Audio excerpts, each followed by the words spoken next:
가만히 놔둬 시점입니다. 어제 장은 장중에 상당히 좋았으나 장 막판에 수익을 모두 반납을 해버리는 굉장히 좀 횡보의 장이었죠. 월가의 세력이 나스닥을 끌어올릴 돈이 약간 좀 부족해지고 있지 않나. 공포지수는 내려간 66이고요. 푸드앤크롭션 0.69.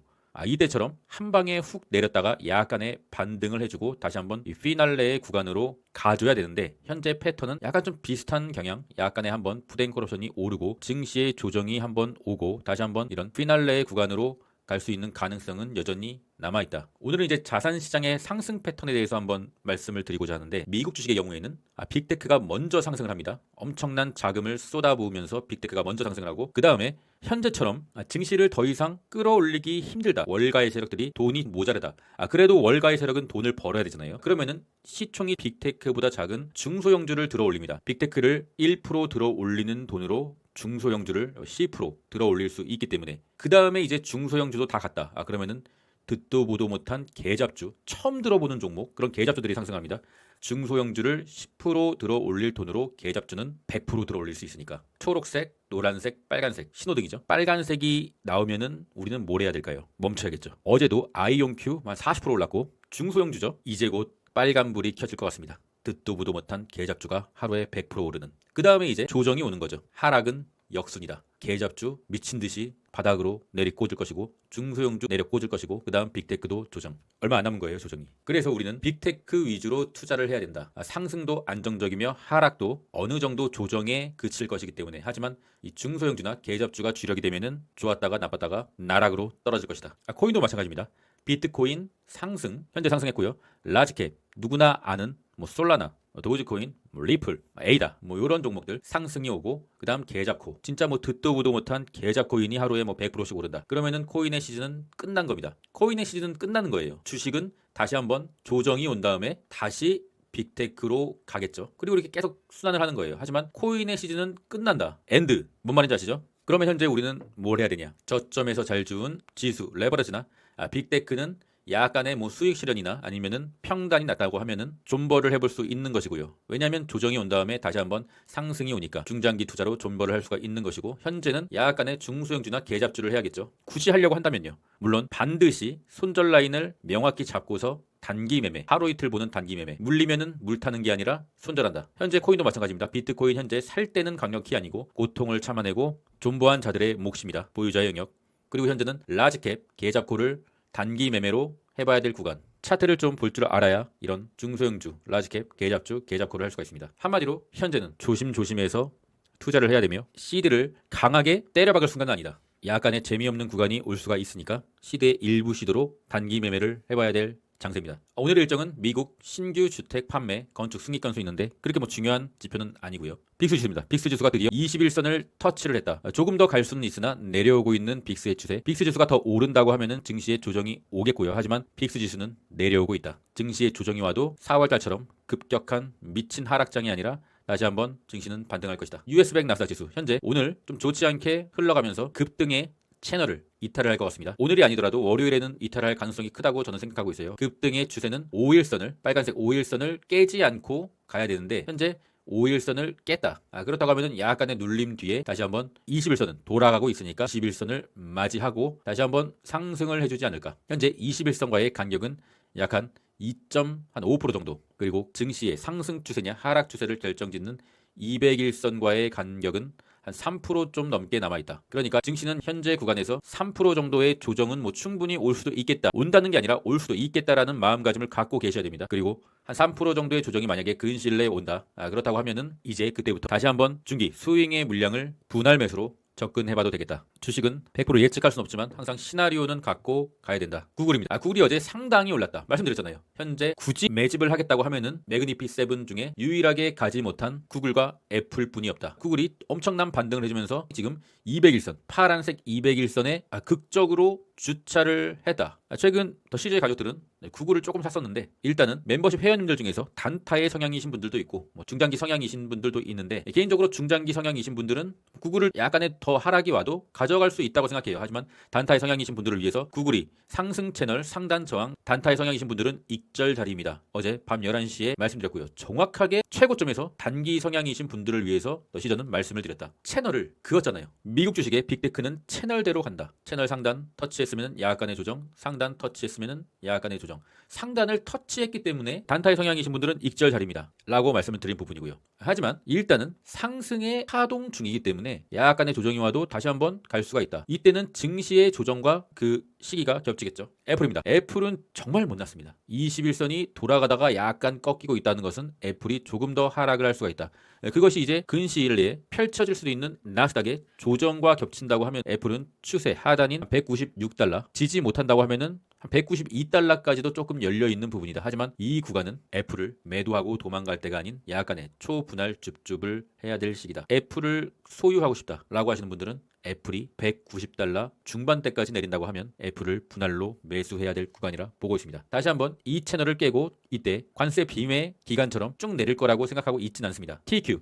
TQ가 지금 상당히 좀 좋지가 않은데 5일선을 이탈하고 빨간색 선을 좀 이탈하게 된다고 하면은 63달러까지는 하락이 올 수가 있으나 올라가고 있는 21선이 구원을 해줄 것이다. 엔비디아 어제 저는 이제 매도를 했어요. 최근에 매수를 한 엔비디아 2배를 어제 장 초반에 매도를 하였다. 수익률은 한 50% 정도 되고요. 소소합니다. 엔비디아를 매도한 이유는 일단 급등의 추세인 5일선을 이탈을 했고 다시 한번 5일선으로 리테스트를 하러 가는 상황이라 보았기 때문에 일단 매도를 했고 하지만 다음 주에 엔비디아 실적 발표가 있잖아요. 엔비디아를 중장기로 보시는 분들은 굳이 매도할 필요는 없겠다. 그런 생각을 갖고 있고요. 저는 그냥 매도를 했습니다. 저는 원래 지수 종목이면 몰라도 개별 종목을 그렇게 오래 들고 가는 스타일은 아닙니다. 엔비디아는 200일선이 한 126달러 정도에 있겠다. 다음 주에 약간의 조정을 보이더라도 실적의 기대감으로 다시 한번 상승을 할 수 있겠다고 보고 있으며 엔비디아의 실적이 좋다라고 한다면 증시에 다시 한번 급반등 랠리로 갈 수 있겠습니다. 그래서 저는 다시 엔비디아가 지지선까지 내려온다고 하면은 다시 엔비디A 2배를 들어갈 거예요.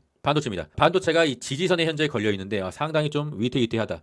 반도체는 중장기 투자로 끌고 갈 만한 종목인가? 저는 약간 의심이 들기 시작했어요. 그래도 엔비디아가 실적이 좋게 나오면은 다시 반도체는 상승을 할 수 있겠죠. 당연한 얘기고요. 어쨌든 쏙슬 같은 경우 이 저점에서 그래도 한 평단 한 10달러 이하 또는 한 10달러 정도의 평단을 가지고 계신 분들은 계속적으로 좀 지켜봐도 되지 않을까 생각하고 있어요. 현재 21선은 한 15달러 정도에 걸쳐 있는데 그래도 한 15달러, 한 14달러까지는 충분히 내릴 수도 있겠죠. 하지만 이때의 평단은 다시 오지 않을 수도 있다. 예전에 말씀드렸잖아요. 관세빔 미친 하락의 시절 때 4월달에 쏙슬의 적정가는 9달러다. 줄 그어놨잖아요. 이 쏙슬의 평단가는 9달러예요. 9달러. 9달러에서 한 10달러. 그게 적정가입니다. 적정가라면 무엇이냐? 그 평단이 된다고 하면 조금 길게 가져가셔도 될 것 같다. 테슬라 같은 경우 박스권의 구간, 빨간색 상단, 빨간색 하단, 박스권이잖아요. 이때도 박스권이었어요. 상단 터치를 하려고 하면은 내렸고 상단 터치를 하려고 하면 내리다가 다시 급등. 이때도 상단 터치를 하면은 내렸다. 이때는 급락. 그런데 이때는 추세가 올라가는 추세였다. 이때는 추세가 내려가는 추세의 박스권. 지금은 무엇이냐? 추세가 올라가는 추세의 박스권이다. 그러니까 일단은 테슬라 같은 경우는 6월달에 로보택시의 결과는 한번 지켜보고 털어도 털어야 되지 않을까. 현재는 지리한 박스권의 장세기 때문에 적극적으로 여기서 뭔가 베팅을 할 때는 아니고 이러한 구간에서 잡으신 분들은 계속적으로 홀딩의 개념으로 가야 된다. 4848 겁나 해봤자 어차피 본전이에요. 조금 더 기다려봐야 되지 않을까 싶습니다. 더 CJ 가족들도 테슬라를 홀딩하고 있다. 한 가지 조금 다행이라고 해야 될까? 그러한 점은 테슬라가 지금 350달러에서 굉장히 강력한 저항이 출현되고 있잖아요. 350달러에서 상당히 많은 단기 투자자들이나 스윙 투자자들이 매도를 했어요. 더 시저스 멤버십에 가입하신 분들 중에 일부 매도를 했고요. 뭐다? 많이 가벼워졌다. 주식은 무거우면 안 갑니다. 조금 가벼워져야 된다. 가벼워졌다고 해서 좀 바로 간다는 건 아닌데 그나마 다행이다. 좀 더 행보를 한 후에 일단 빨간색 하단선 320달러 중반대는 좀 지켜줘야 된다. 320달러 중반은 지켜줘야 여전히 모멘텀이 살아있는 테슬라. 스파이 1번입니다. 스파이가 조금 위태위태하다. 약간의 지지선을 이탈하고 있다. 그럼에 있어서 증시도 약간의 좀 조정의 기로로 가고 있지 않은가. 하지만 여전히 중기 추세선과 단기 추세선 21선이 모아지고 있기 때문에 여기서 약간의 지지를 받을 수가 있다. 그리고 다시 한번 기회를 모아서 가야 되지 않겠느냐. 숏에 보여주십시오. 숏을 들고 있는 사람들은 기분이 좀 좋을 구간이 왔다. 하지만 아무리 숏이 올라도 내려오고 있는 이평선 시간이 가면 갈수록 내려오고 있고요. 반등을 좀 하겠죠. 숏이 MACD 양봉이 뜬 상황이기 때문에 반등을 하더라도 숏은 짧게 이평선의 기준으로 매매를 하고 짧게 드시고 나와야 된다. 숏을 매집을 하고 뭐 이럴 때는 아니다. 숏이 주력이 될 장세는 아니다. 키움전사의 일간수 매수는 속슬. 속슬을 그래서 내렸구나. 속슬은 지금 강하게 투자할 때는 아니고 속슬을 투자하신다고 하면 상당히 큰 조정이 왔을 때 추매를 한번 고려해봐야 된다. 증시가 갑자기 한 2, 3% 크게 내렸을 때 속스를 한번 사보면 괜찮지 않을까? 코인의 보시수는 78. 근래 들어 최고점을 달성하였죠. 익스트림, 그리드. 어쩌면 상당히 위험 구간으로 들어서고 있습니다. 코인의 피날레의 구간으로 이제 들어서고 있다. 코인베이스 일봉입니다. 코인베이스, 저는 계속적으로 홀딩하고 있습니다. 코인베이스 2배, 코닐이요. 분명히 위험한 구간은 맞으나 그래도 피날레의 구간의 특징은 RSI 한 70 이상 정도는 보여줘야 피날레라고 할 수가 있죠. 현재는 70. 엄청난 마지막 용솟음을 기다리고 있다. 상승의 축 안에 있기 때문에 홀딩을 하고 있으며 다시 한번 이렇게 볼린저 밴드 밖으로 한번 나가주기를 기다리고 있다. 그때는 코인베이스와 이별해야 될 시간. USDT 테더 말씀드렸죠. 이 파란색 선을 넘어가면 안 된다. 파란색 선을 넘어가지 않고 자세히 보시면 단기적으로 박스권마저 이탈했다. 어제 코인의 불장이 살짝 왔었죠. 그 이유가 바로 이 테더가 박스권을 이탈했기 때문입니다. 최근 들어서 많은 주식 유튜버들이 비트코인도 같이 봐주시더라고요. 차트를. 그런데 테더 얘기를 안 해. 도미넌스 얘기도 안 해. 단순히 차트로 비트코인을 논하시더라고요.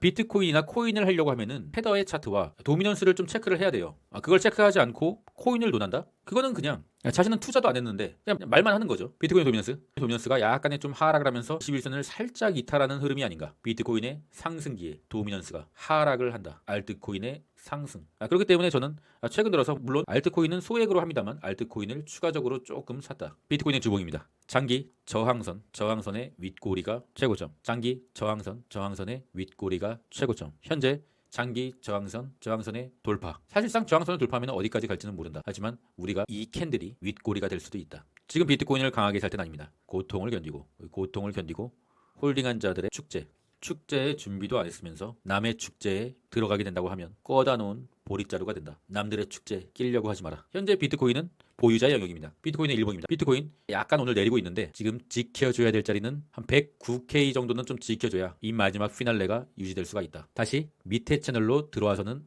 안 된다. 비트코인의 홀더들 모두 축하드리고요. 좀 더 즐기시고 더 오르면은 이제 분할 매도 시작하시면 되겠습니다. 게더림의 도미넌스가 저항선, 이때도 한번 저항선을 돌파했지만 실패하고 이더리움이 살짝 내려왔잖아요. 다시 한번 저항선을 돌파했다. 게더리움. 인간적으로 좀 가져야 되지 않겠느냐.